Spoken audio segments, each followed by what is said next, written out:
ನಮಸ್ತೆ ಎಲ್ಲರೂ ಹೇಗಿದ್ದೀರಾ? ಎಲ್ಲರೂ ಚೆನ್ನಾಗಿದ್ದೀರಾ ಅಂತ ಭಾವಿಸ್ತಾ welcome back to my Geetaji vlogs channel. ನಾನು ನಿಮ್ಮ ಸಂಗೀತ. ಇವತ್ತಿನ ವಿಡಿಯೋದಲ್ಲಿ ವಾರಾಹಿ ತಾಯಿಯ ಅತ್ಯಂತ ಶಕ್ತಿಶಾಲಿ ಮಂತ್ರಗಳಲ್ಲಿ ಒಂದಾದಂತಹ ಮಂತ್ರದ ಬಗ್ಗೆ ತಿಳ್ಕೊಳ್ಳೋಣ. ಹಾಗೆ ಆ ಮಂತ್ರವನ್ನು ಎಷ್ಟು ಬಾರಿ ಪಠಿಸಬೇಕು, ಹಾಗೆ ಯಾವ ಸಮಯದಲ್ಲಿ ಪಠಿಸಬೇಕು, ಹಾಗೆ ಅದಕ್ಕೆ ಇರುವಂತಹ ನಿಯಮಗಳೇನು ಅನ್ನೋದನ್ನು ಎಲ್ಲವನ್ನೂ ಕೂಡ ಈ ಒಂದು ವಿಡಿಯೋ ಮೂಲಕ ನಾನು ನಿಮಗೆ ತಿಳಿಸ್ಕೊಡ್ತಾ ಇದ್ದೀನಿ. ವಿಡಿಯೋವನ್ನು ಎಲ್ಲೂ ಕೂಡ ಸ್ಕಿಪ್ ಮಾಡದೆ ನೋಡೋದ್ರಿಂದ ಇದ್ರ ಬಗ್ಗೆ ಸಂಪೂರ್ಣವಾದ ಮಾಹಿತಿಯನ್ನು ನೀವು ಪಡ್ಕೋಬಹುದಾಗಿರುತ್ತೆ.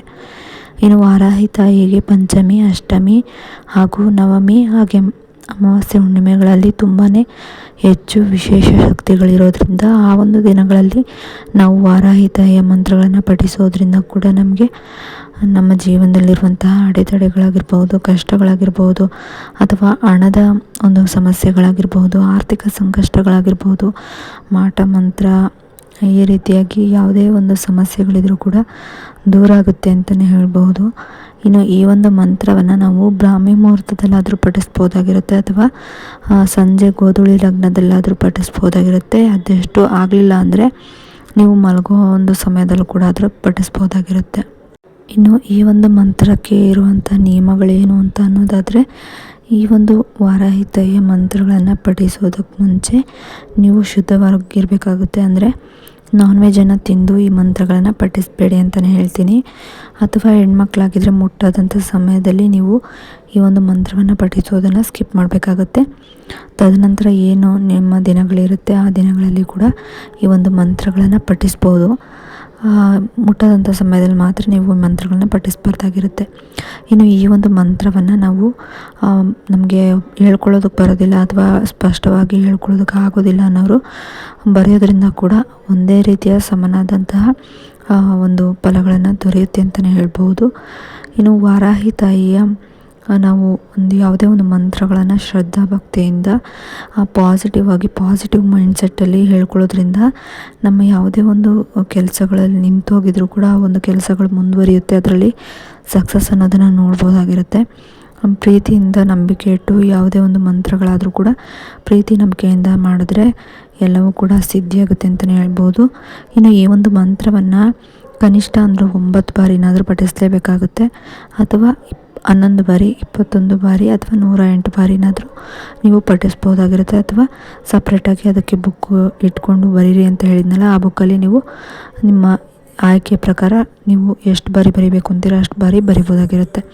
ಮೊದಲಿಗೆ ಈ ಮಂತ್ರ ಹೇಳೋದಕ್ಕೆ ಮುಂಚೆ ನಾವು ಯಾವುದೇ ಒಂದು ಕೆಲಸಗಳಾಗಬೇಕು ಅಂದರೆ ಅದನ್ನು ನಾವು ಈಗಾಗಲೇ ಪಾಸಿಟಿವ್ ಆಗಿ ಆ ಕೆಲಸ ನಡೆದೋಗಿದೆ ಅನ್ನೋ ರೀತಿಯಲ್ಲಿ ನಾವು ಹೇಳ್ಕೊಬೇಕಾಗುತ್ತೆ. ಈಗ ಉದಾಹರಣೆಗೆ ನಾವು ಈಗ ಸಾಲ ತೀರಿಸ್ಬೇಕಾಗಿರುತ್ತೆ. ಯಾರಿಗೋ ಒಬ್ಬರ ಹತ್ರ ದುಡ್ಡು ಇಸ್ಕೊಂಡಿರ್ತೀವಿ, ಆ ಸಾಲನ ನಾವು ವಾಪಸ್ ಕೊಡಬೇಕಾಗಿರುತ್ತೆ.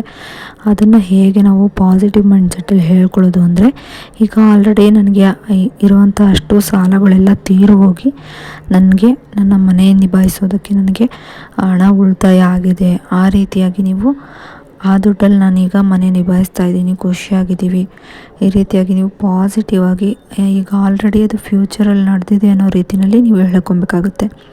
ಆ ರೀತಿಯಾಗಿ ಹೇಳ್ಕೊಂಡು ನಂತರ ಈ ಒಂದು ಮಂತ್ರಗಳನ್ನು ಹೇಳ್ಕೊಬೇಕಾಗುತ್ತೆ.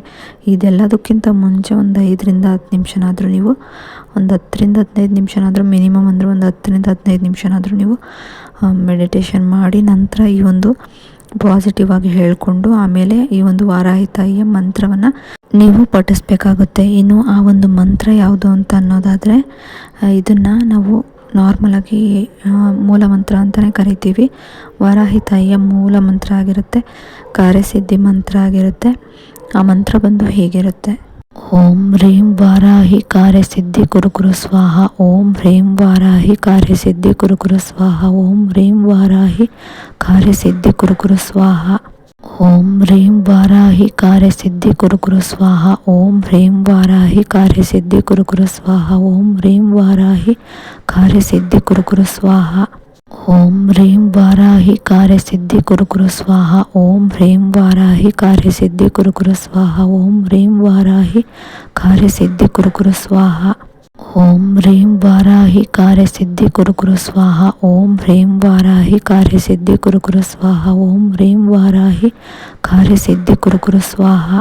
ಓಂ ಹ್ರೀಂ ವಾರಾಹಿ ಕಾರ್ಯಸಿದ್ಧಿ ಕುರುಕುರು ಸ್ವಾಹ. ಓಂ ಹ್ರೀಂ ವಾರಾಹಿ ಕಾರ್ಯಸಿದ್ಧಿ ಕುರುಕುರು ಸ್ವಾಹ. ಓಂ ಹ್ರೀಂ ವಾರಾಹಿ ಕಾರ್ಯಸಿದ್ಧಿ ಕುರುಕುರು ಸ್ವಾಹ. ಓಂ ಹ್ರೀಂ ವಾರಾಹಿ ಕಾರ್ಯಸಿದ್ಧಿ ಕುರುಕುರು ಸ್ವಾಹ. ಓಂ ಹ್ರೀಂ ವಾರಾಹಿ ಕಾರ್ಯಸಿದ್ಧಿ ಕುರುಕುರು ಸ್ವಾಹ. ಓಂ ಹ್ರೀಂ ವಾರಾಹಿ ಕಾರ್ಯಸಿದ್ಧಿ ಕುರುಕುರು ಸ್ವಾಹ. ಈ ರೀತಿಯಾಗಿ ಮಂತ್ರವನ್ನು 9 ಬಾರಿ, 11 ಬಾರಿ, 21 ಬಾರಿ, 108 ಬಾರಿ ಹೇಳ್ಕೊಳ್ತಾ ನಮ್ಮ ಏನು ಸಮಸ್ಯೆಗಳಿದೆ ಅದೆಲ್ಲ ಮೊದಲೇ ನಾವು ಮೆಡಿಟೇಷನ್ ಮಾಡಿ ಅದಕ್ಕೆ ಮುಂಚೆನೇ ಪಾಸಿಟಿವ್ ಆಗಿ ಹೇಳ್ಕೊಂಡು ಆನಂತರ ಈ ಒಂದು ಮಂತ್ರವನ್ನು ಹೇಳ್ಕೊಳ್ತಾ ಬರೋದ್ರಿಂದ ನಮ್ಮ ಜೀವನದಲ್ಲಿ ಆರ್ಥಿಕ ಸಮಸ್ಯೆಗಳಾಗಿರ್ಬೋದು ಅಥವಾ ಎಂಥದ್ದೇ ದೊಡ್ಡ ಸಮಸ್ಯೆಗಳಿದ್ರೂ ಕೂಡ ಎಲ್ಲವೂ ಕೂಡ ದೂರವಾಗುತ್ತೆ ಅಂತಲೇ ಹೇಳ್ಬೋದು. ಈ ಒಂದು ಮಾಹಿತಿ ನಿಮಗೆ ಇಷ್ಟ ಆದರೆ ಲೈಕ್ ಮಾಡಿ, ಶೇರ್ ಮಾಡಿ, ಕಮೆಂಟ್ ಮಾಡಿ. ಇನ್ನಷ್ಟು ಇಂಥ ಮಾಹಿತಿಗಳಿಗಾಗಿ ನನ್ನ ಗೀತಾಜಿ ವ್ಲಾಗ್ಸ್ ಚಾನಲ್ನ ಸಬ್ಸ್ಕ್ರೈಬ್ ಮಾಡ್ಕೊಂಡು ವಿಡಿಯೋ ನೋಡಿ.